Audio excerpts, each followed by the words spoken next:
everybody, and welcome to Book Talk, where this time we will be taking a look at 2001: A Space Odyssey by Arthur C. Clarke. Now, in a way, 2001 is another one of those seminal classics that pretty much spawned the modern genre that we know as sci-fi, but it kind of goes so much beyond that, in that it's not simply a sci-fi adventure. It addresses a whole range of different aspects, from what it means to be human, what it means to explore space and what's out there, and what it is to create. In a way, it's more about the idea of evolution than it is about space, because it depicts humanity evolving to a point where we're able to go and explore space and create technology, and then it has us create life in an artificial sense, which then itself evolves, and then humanity goes and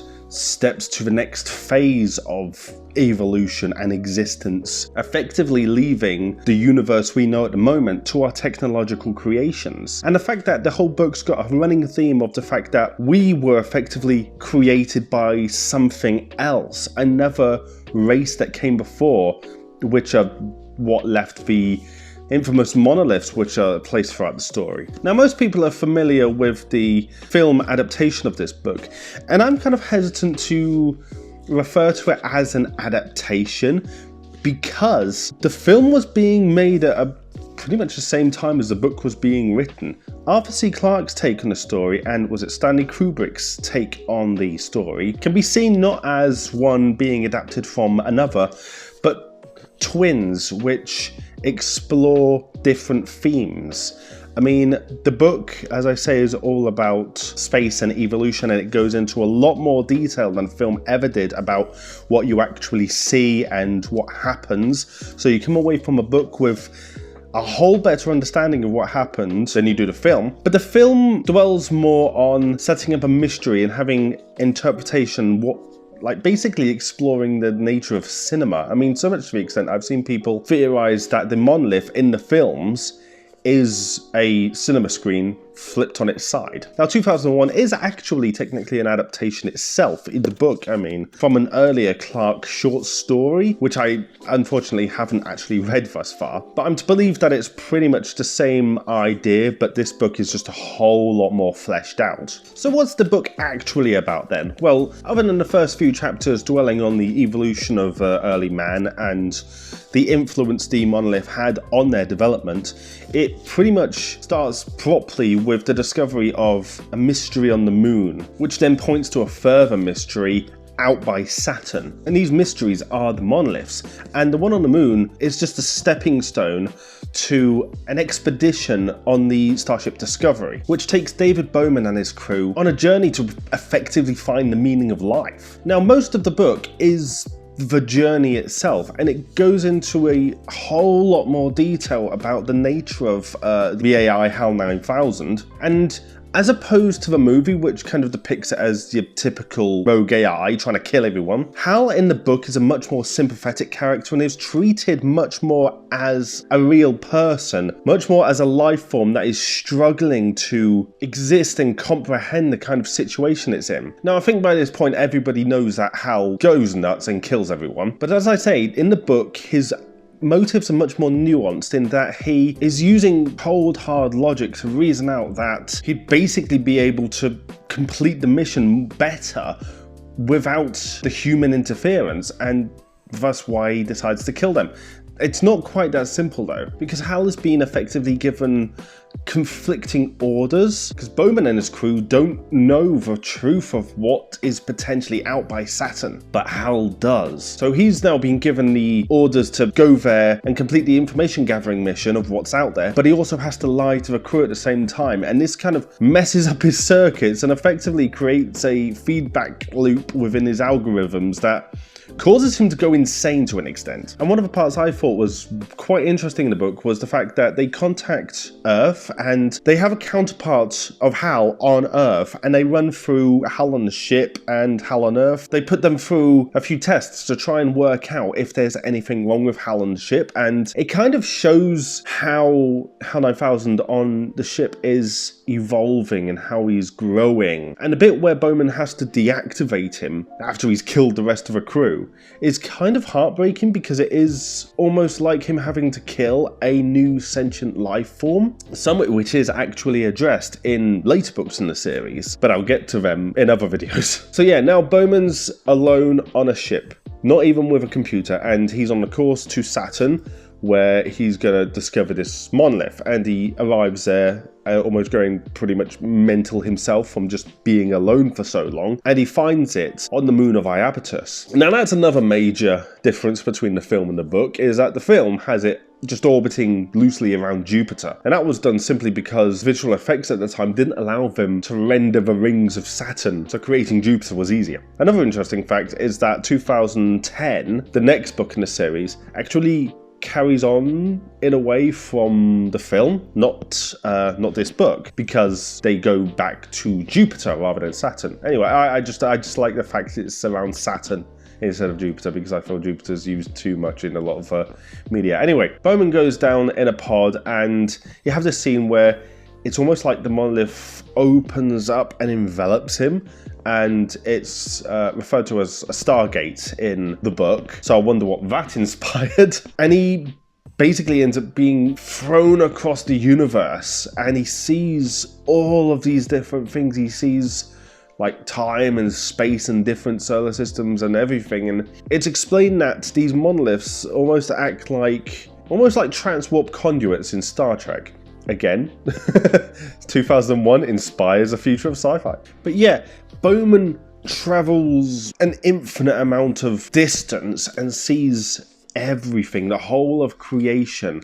And the way it's described in the book, I imagined it almost like the bit in the film Contact. And yes, I keep referencing films, but these films and TV shows have basically gone on to visualize what was written in this book. And it really does illustrate just how inspirational, not just from a storytelling point of view, but from a imaginative and just picturing the universe, how much impact this book had. But yeah, he's being thrown this way and that and seeing all of these different planets, and in a way it expands his mind, and it's like he takes the first step to that next point in human evolution where they become star children, effectively. So when his journey finally comes to an end, he ends up in a star system with a giant red star, and he kind of is just left to linger there for a little while until a kind of familiar place is created for him, almost so that he has a bit of respite. And it becomes obvious that these monoliths, the interconnected network of gateways, Grand Central as it's referred to in the book, isn't just some old and abandoned superhighway across the universe, but it's something that's actively still used, and Bowman's been being watched this whole time, and they are so unbelievably advanced and powerful that they're just able to create anything out of nothing, basically. But it's not quite right, because obviously they don't quite know the nuances of the human experience. So while he ends up in like this hotel suite and it's got all the food and everything you'd ever want, it's not quite right. But yeah, like I say, this place he ends up in is more for him to take a break from what he's experienced, and eventually he goes to bed there, and the place then disintegrates. And while he's asleep, he goes through the transformation that's pretty much resulted from his journey and his experiences and the elevating of his mind. And that turns him basically into the Star Child. Now, the Star Child's an interesting concept because it's less, in my opinion, that is actually the physicality of the creature he has become, but more of a state of mind where he used to be human and very, like, he saw himself as advanced. He was able to travel the stars with like human-built starships. Now, considering the amount of knowledge he has of the universe, he sees himself as a child again, as a baby, just taking its first steps into an unknown world, into creation, and he ends up back at Earth, and it's all there for him to see. And it's quite interesting because it pretty much has an anti-war tilt on it, because he sees the weapons of mass destruction on the Earth and he destroys them. He prefers cleaner air. I think it's something like that in the book. And the book ends with him just kind of like looming over the Earth, just trying to make up his mind what to do with it now that he can pretty much do anything. And it almost takes it full circle back to the beginning of the book, where you had the proto-humans learning about how to use tools and the world was their oyster. They had to decide what to do with that knowledge. Again, Bowman is now being given all of this knowledge and the world is again his oyster. He has to decide what to do with that knowledge. He has joined a larger cosmic community. So yeah, there are a lot of themes going on in the book, as well as a lot of pretty hard sci-fi. And as I say, the book explains things a lot more than the movie does. And while some people might prefer being kind of left in the dark to make up their own decisions, I prefer the fleshed out world that the book portrays. Not least because there's actually something happening in the book, whereas in the movie it's honestly pretty slow. But then, as again I've said before, the book and the film are kind of siblings rather than one having come first. They came out at the same time more or less, and you're able to choose which version of it you want to engage with. And for me, it's the book. Anyways, but that was 2001 A Space Odyssey. As I say, I will try and get round to going over the sequels to this book. But forewarning, I do quite enjoy 2010, but I'm not quite as big on 2061 and 3001. But we'll get there when we get there. Anyways, be sure to let me know what you think of 2001 Space Odyssey. Subscribe if you like what you've seen, and I'll see you next time.